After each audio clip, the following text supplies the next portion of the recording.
In 2011, a professional survey team mapping the seafloor of the Baltic Sea detected something unusual. Not a signal, not a story, a structure. It appeared clearly on their sonar, very defined, isolated, and difficult to ignore. What followed wasn't panic, speculation, or secrecy. It was an investigation. And yet, even after direct observation and sampling, the object resisted, a simple answer. Not because it was inexplicable, but because it didn't fit cleanly into any category. Welcome to the evidence gap. This detection occurred during very routine commercial seafloor mapping. This wasn't an expedition searching for anomalies or lost civilizations. It was standard sonar surveying using side-scan sonar to map underwater terrain. The Baltic Sea itself, it can be a challenging environment. It's cold, shallow, low visibility. It's been heavily shaped by glacial activity. It also has a long history of human maritime traffic. Shipwrecks, debris, remnants. Finding remnants there is not unusual. In other words, this was an environment where unexpected shapes are common and usually explainable. But during the survey, sonar data revealed a structure unlike the surrounding terrain. It appeared disc-like, raised from the seafloor, very clearly outlined, and isolated. The image they saw suggested symmetry, or at least regularity, relative to the surrounding seabed. Importantly, sonar doesn't show objects as they are. It shows how sound reflects back. So what it revealed was not an answer, but a problem that required closer inspection. As a result, the anomaly was not ignored. Dive expeditions were conducted despite these aforementioned difficult conditions. Visibility near the seafloor was extraordinarily limited. Direct observation was super challenging. Now, the divers reported rock-like surfaces, irregular textures, no visible mechanical components, no obvious markings or inscriptions. So samples were collected and analyzed.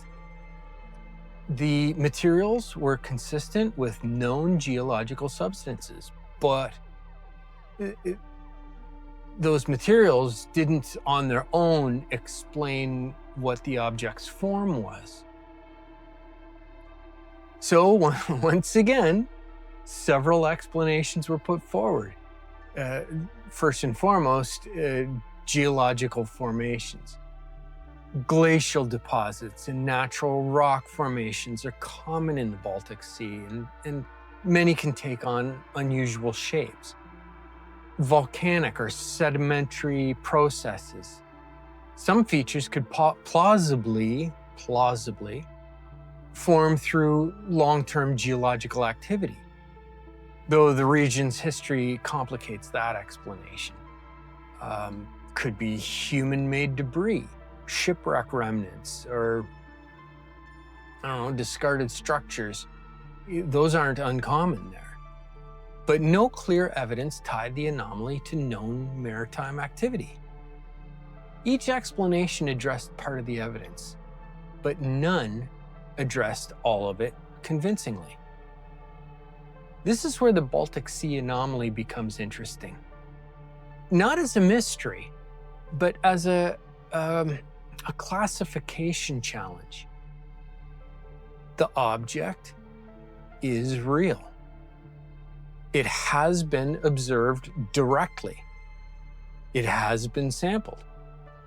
It fits within known physical laws. And yet, experts have struggled to label it with confidence.